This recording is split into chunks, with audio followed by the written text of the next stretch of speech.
Esse final de semana, o assunto que dominou as redes sociais foi um infeliz episódio que está acontecendo lá no norte do país com relação à tribo indígena dos Yanomami. Estão desnutridos, com malária, com vários problemas de saúde, e é óbvio que a gente, quando vê aquelas fotos que parecem ter vindo do Holodomor, a gente fica preocupado, porque nenhum ser humano merece passar por aquilo.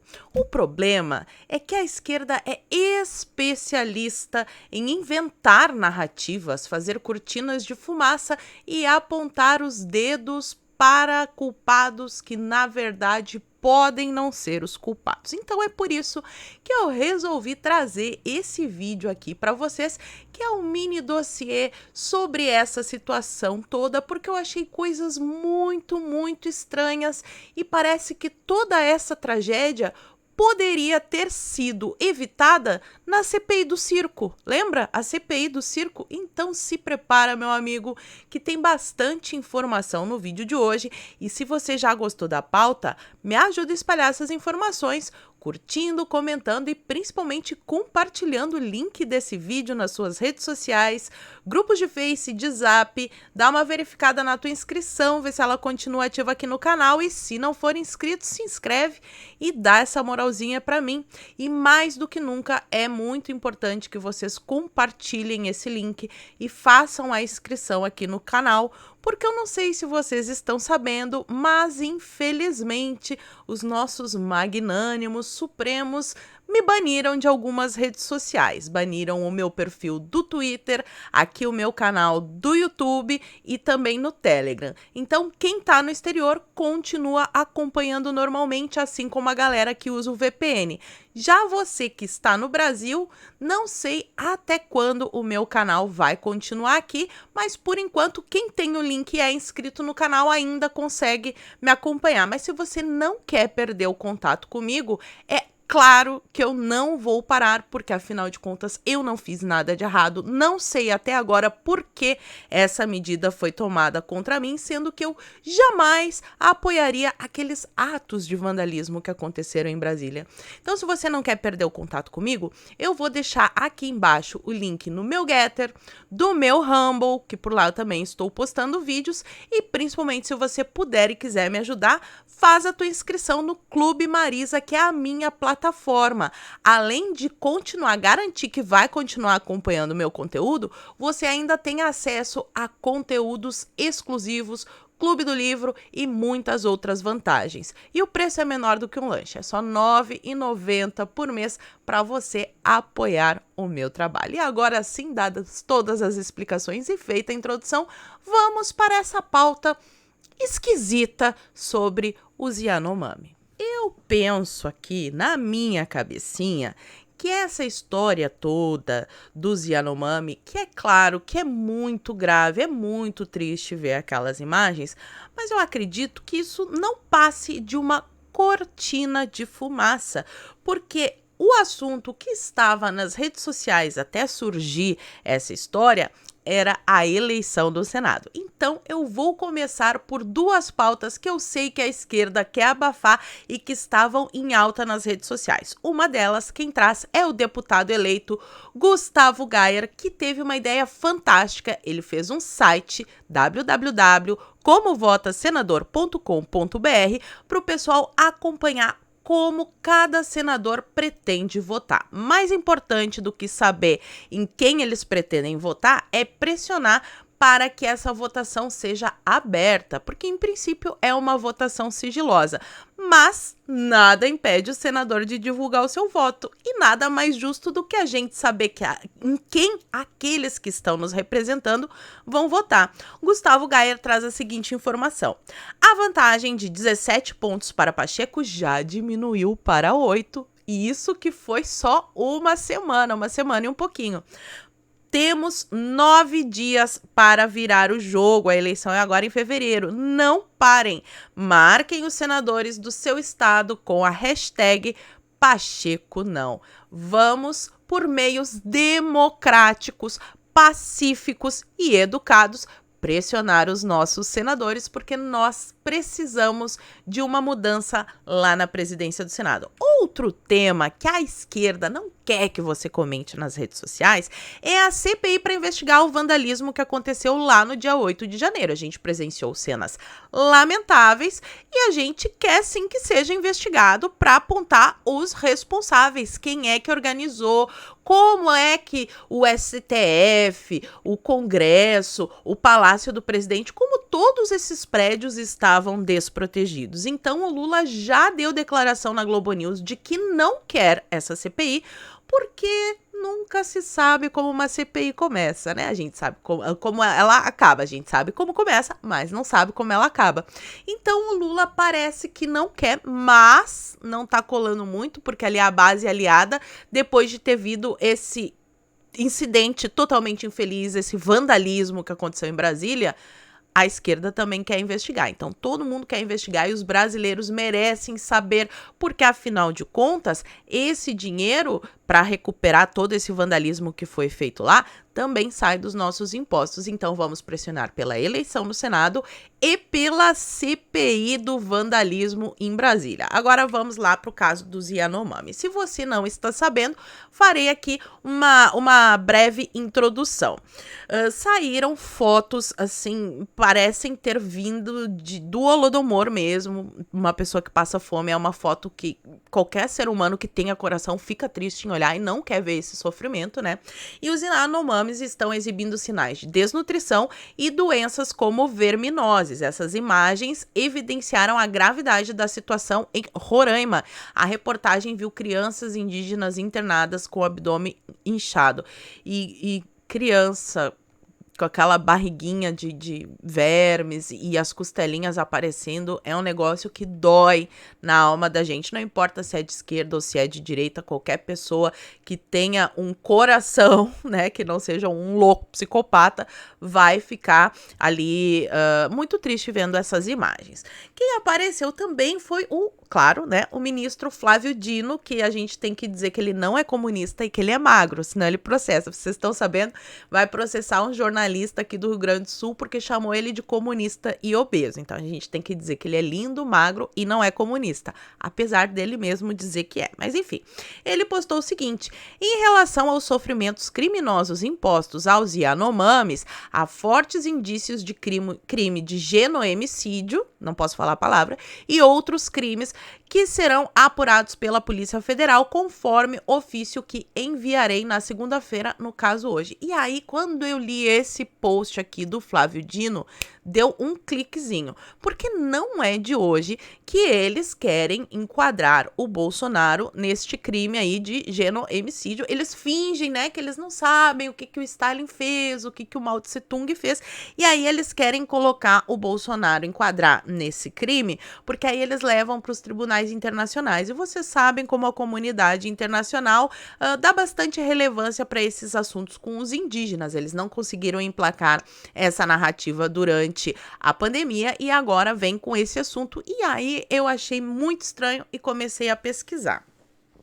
Então, assim, o papo que rolou é que esses índios teriam vindo da Venezuela, mas eu não posso afirmar aqui para vocês.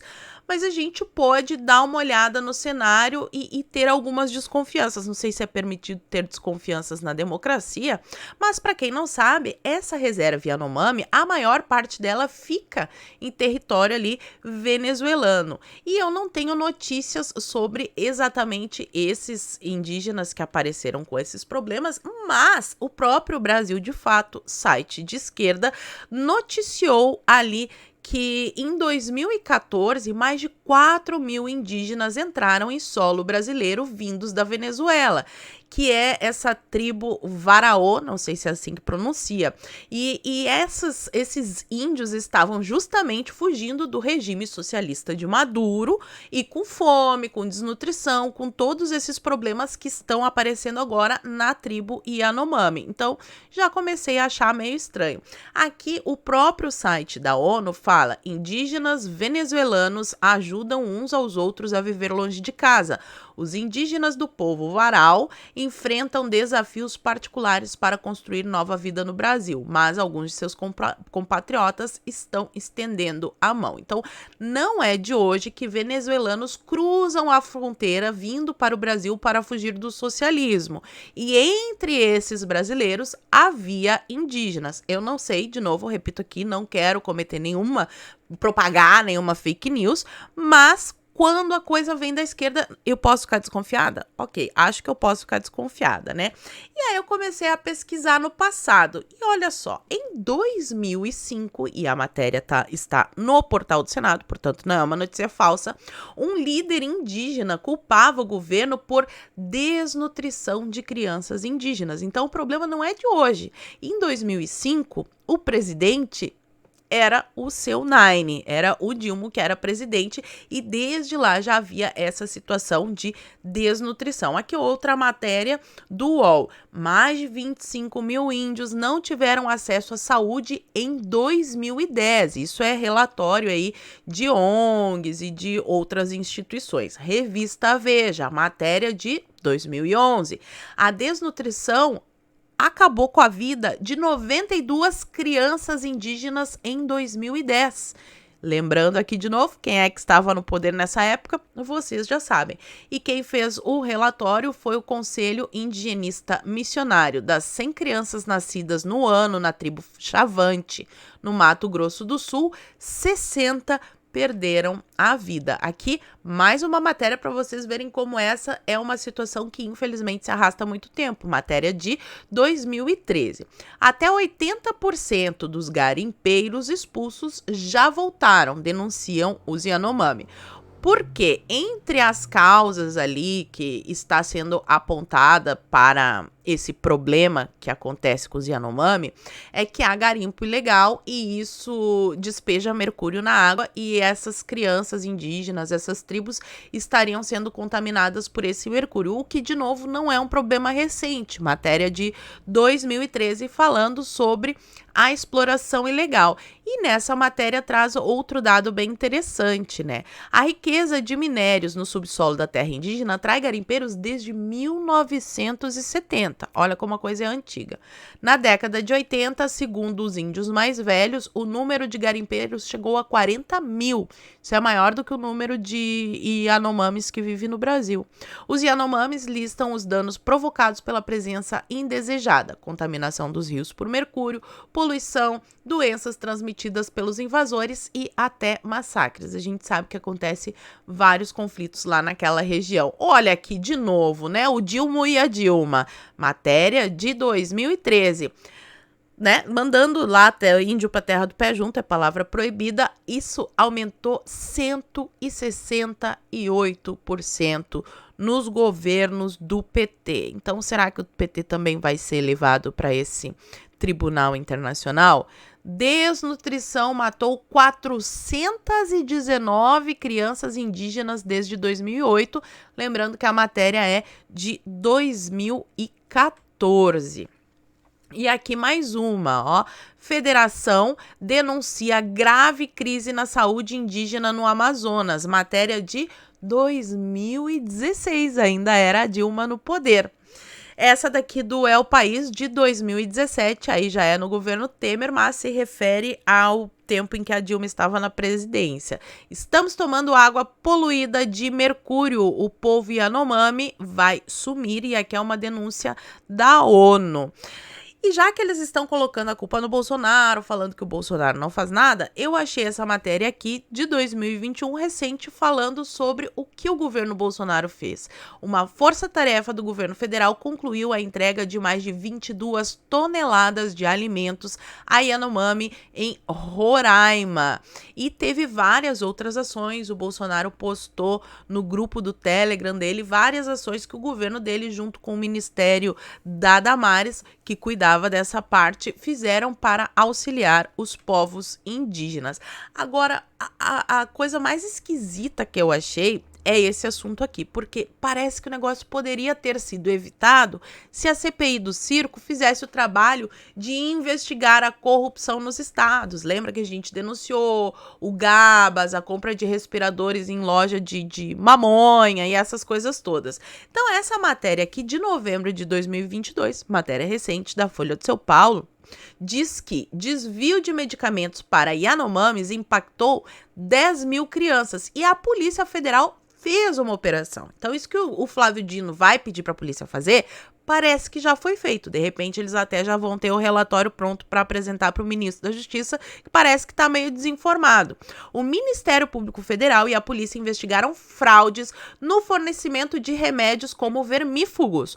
Justamente o problema que as crianças estão mostrando ali, né? Estão com a barriga inchada de vermes e o problema foi na entrega desses remédios. Então, consequências graves para a saúde dos indígenas. E quando a gente desce lendo o artigo, eu achei essa informação aqui muito, muito interessante. Somente no que diz respeito ao tratamento de verminoses, o suposto esquema deixou 10.193 crianças sem assistência, segundo a polícia. O empresário suspeito de participação na fraude é investigado por desvio de recursos públicos no combate à Covid em Roraima. E aí, meus amigos, a gente precisa lembrar da época da pandemia. O governo federal mandava o dinheiro ali para os estados e os estados é que gerenciavam esses recursos. Infelizmente, a Folha de São Paulo não traz o nome do empresário e nem o nome da empresa. É interessante, né? Eu que nunca apoiei aquele negócio lá em Brasília, meu nome apareceu até no Jornal Nacional. Aliás, Jornal Nacional, me aguarde, vai vir processinho aí. Mas esse daqui que teve até a operação de busca e apreensão, foi um negócio bem grave, não achei o nome da empresa e nem do empresário. Mas eu fiz a busca para saber o que aconteceu nessa época por lá. E achei essa matéria aqui do G1. Prefeito, secretário e empresário são alvos da Polícia Federal por suspeita de desviar 4 milhões para o combate à Covid no sul de Roraima. São cumpridos 8 mandados de busca e apreensão em Roraimópolis e Boa Vista, expedidos pelo Tribunal Regional da Primeira Região.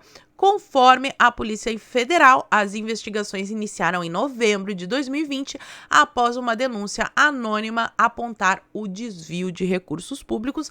Infelizmente, como a CPI não quis investigar a corrupção nos estados, parece que o delinquente continuou desviando recursos da saúde e olha aí o problema de novo que poderia ter sido evitado.